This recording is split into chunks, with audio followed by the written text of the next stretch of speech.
Breaking news, disgraced multimillionaire Jeffrey Epstein has died. He was found dead in his New York cell this morning. An apparent suicide. It's been almost 4 years since the stunning news of Jeffrey Epstein's death from what the medical examiner ruled a suicide, as Epstein awaited his high-profile sex trafficking trial. Almost immediately, the U.S. Justice Department promised accountability, with then Attorney General Bill Barr guaranteeing a thorough investigation. The victims deserve justice, and they will get it.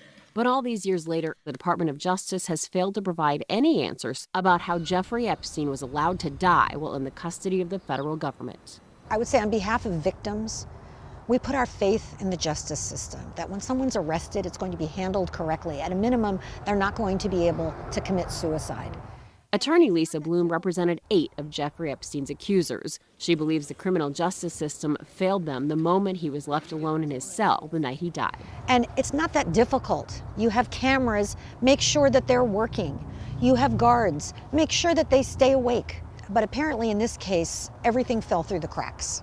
Let's have some more room, please. Lisa Bloom's mother is well-known women's rights attorney Gloria Allred. Between the two of them, they've come to represent dozens of Epstein's accusers. Victims are human beings. They've been through not only the trauma of being sexually victimized and trafficked by Jeffrey Epstein, but traumatized by the system that was supposed to be there to help them in winning justice.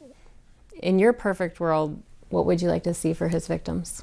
In my world, I would like to see as much support for them as possible, and that includes publishing this report by the Inspector General of the United States Department of Justice.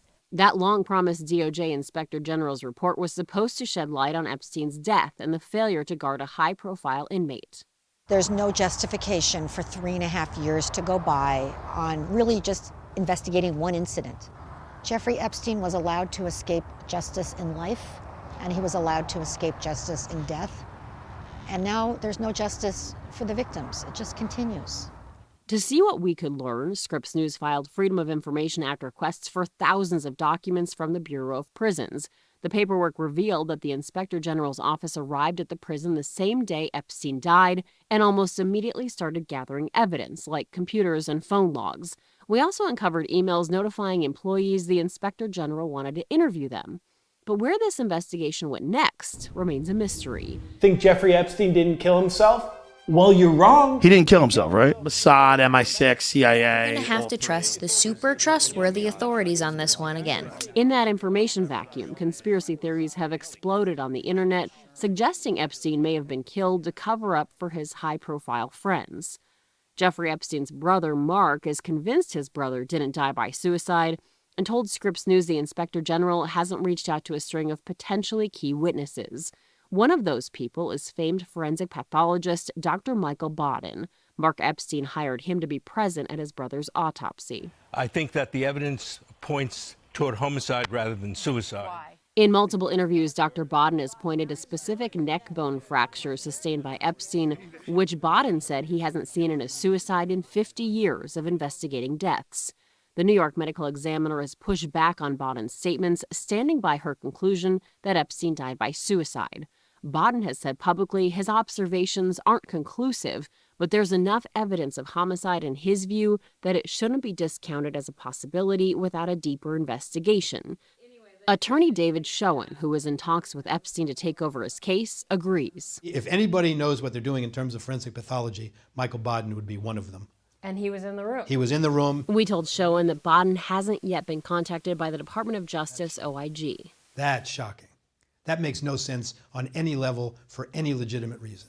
Schoen himself was in contact with Epstein in the weeks before his death, and he, too, told us he's never been approached by the DOJ.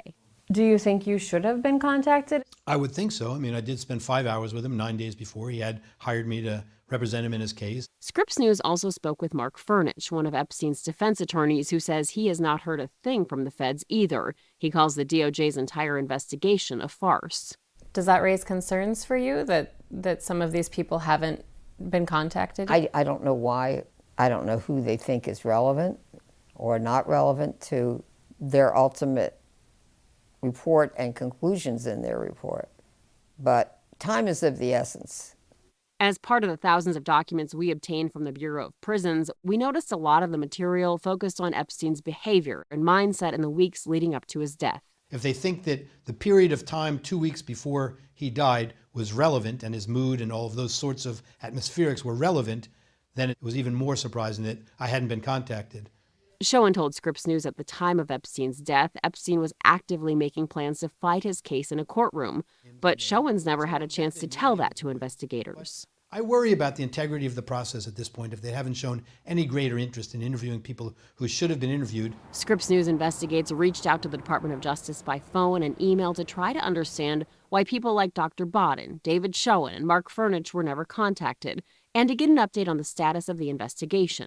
A spokesperson didn't respond to some questions, but wrote, "The DOJ is completing and will soon be releasing our investigation into the Bureau of Prisons' handling of Jeffrey Epstein's incarceration." Gloria Allred sent her own letter to Inspector General Michael Horowitz in March of this year demanding answers, and she was also told, after all this time, the government's report is still being finalized. That's not an answer that would inspire a lot of confidence in victims. Do you feel confident we will learn the truth? I don't know. I don't know why. It's more than 3.5 years. Even if they have to say, we don't know, they owe that to the victims because they failed them. They failed the court. They failed the public.